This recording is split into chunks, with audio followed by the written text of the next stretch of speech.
Hey friends, nature বয় সুৰজিত চেনেললৈ সকলোকে স্বাগতম জনাইছোঁ। যোনে যোনে নতুনকৈ মোৰ ভিডিঅ'বিলাক চাই আছে, এতিয়া ছাবস্ক্ৰাইব নকৰিব। ভিডিঅ'টো যদি আপোনালোকৰ ভাল লাগে, ভিডিঅ'টোত যদি আপোনালোকে কিবা বিচাৰি পায়, তেতিয়াহে ছাবস্ক্ৰাইব কৰিব আৰু লাইক কমেণ্ট কৰিব আৰু আপোনালোকৰ লগৰ সকলোলৈ শ্বেয়াৰ কৰি দিব। আপোনালোকৰ লগতো কিছু এনেকুৱা ধৰণৰ ঘটনা হ'ব পাৰে, যিবিলাক কথা আপোনালোকে কাৰো লগত শ্বেয়াৰ কৰিব পৰা নাই হয়তো।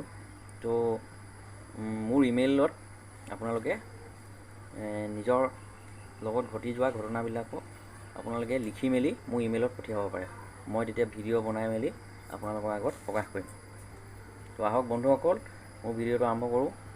কেইদিনমানৰ আগতে মোৰ দোকানলৈ এজন বাবা আহিল ৰাতিপুৱা সময়ত। মই যেতিয়া দোকান খুলিছিলোঁ, সেই দোকান খোলাৰ সময়তে বাবাজন আহিলে। বাবাজন আহি মেলি মোক সুধিলে,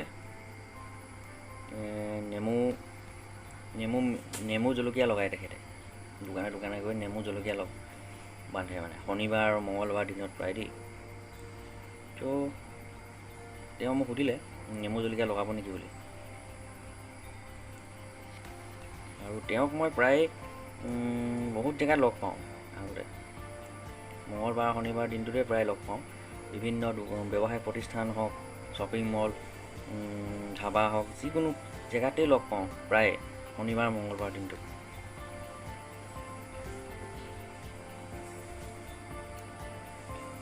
এতিয়া মোৰ কথা হ'ল, তেওঁ আহি মোৰ দোকানৰ সন্মুখত ৰৈ মোলৈ চাই ক'লে যে হৌ আজ শনিবাৰ বুলি ক'লে আপোনাৰ দোকানত নজৰ লাগি থাকিব পাৰে। তো এইটো বান্ধিলে আপোনাৰ দোকানত কিবা এটা বাঢ়ি যাব বুলি। তেতিয়া মই তেখেতক ক'লোঁ যে আপুনি শনিদেৱৰ বাবে আহে নে হনুমানজীৰ বাবে আহে। তেওঁ ক'লে মোক তেতিয়া, মই দুয়োজনৰ বাবে আহোঁ। অ'কে, ঠিক আছে বুলি মই ক'লোঁ। আৰু ক'লোঁ, হনুমান চালিচাখন আপুনি মোক একো ভুল ভ্ৰান্তি নোহোৱাকৈ মাতি শুনাওকচোন বুলি। যেতিয়া তেওঁ হাঁহি হাঁহি দুলাইনমান গাবলৈ ধৰিলে আৰু বাকীখিনি হিন্দী গানৰ ৰিমিক্সৰ দৰে গাবলৈ ধৰিলে এফালৰ পৰা, তেতিয়াই মই গম পাই গ'লোঁ যে তেখেতৰ ভগৱানৰ প্ৰতি শ্ৰদ্ধা কিমান। যিজন বাবাই হনুমান চালিচাখন শুদ্ধকৈ মাতিব নোৱাৰে, সেই বাবাজনে ভগৱানৰ নামত মানুহক বুৰ্বক বনাই আছে। এইটো কিন্তু কৰিব নাপায়, যিমান যি হওক। কাৰণ মানুহৰ এটা বিশ্বাস থাকে, এই মানুহৰ বিশ্বাসটো কেতিয়াও ভাঙিব নাপায়।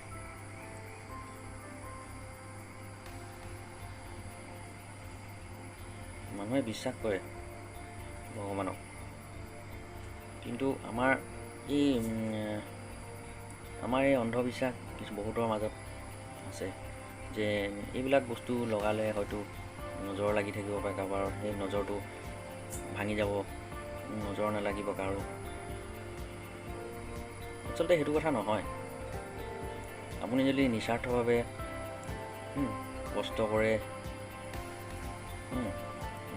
কষ্ট কৰি যায়, নিস্বাৰ্থভাৱে আনক সহায় কৰি যায়, ভাল চিন্তাধাৰা, যোগাত্মক চিন্তাধাৰাই আপুনি যদি আগুৱাই যায়, তেন্তে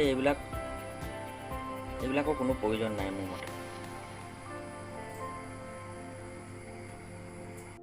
এতিয়া মোৰ কথা হ'ল, তেওঁ এই কৰ্ম কিমান সত্য বা কিমান অসত্য। পৃথিৱীত প্ৰতিজন মানুহে নিজৰ পেটৰ কথা নিজে, নিজৰ পৰিয়ালৰ পেটৰ বাবে দিনে নিশাই কষ্ট কৰি আহিছে। কিছু কিছু লোক বহুত সফল হৈছে, বহুত ধনী হৈছে নিজৰ কষ্টৰ ফলত, আৰু বহুতে কষ্টৰ ধন ঘটিছে, বহুত কষ্ট কৰিছে, কিন্তু দিনটোত অকল নিজৰ হাজিৰা পইচাটোহে ইনকাম কৰিব পাৰিছে। আৰু এচাম লোক আছে যি নেকি আনৰ ওপৰত নিৰ্ভৰশীল, মানে কোনোবা আহিব, তেওঁলোকক অলপ কিবা খোৱা বস্তুৰ বা পইচা দি যাব, মানে দিনটোত কিবা এটা বস্তুৰ অপেক্ষাত থাকে তেওঁলোক। মানে কোনোবা আহিব, তেওঁলোকক আহাৰ যোগান ধৰিব বা 2 টকা 1 টকা যি পায় যোনে যেনেকৈ পাৰে দিয়ে। আৰু এই বস্তুটোৰ ওপৰতে তেওঁলোক নিৰ্ভৰশীল। সকলোৱে শাৰীৰিক আৰু মানসিক কষ্টৰ দ্বাৰা দিনটোত কিবা প্ৰকাৰে পৰিয়াল পোহপাল দি আছে,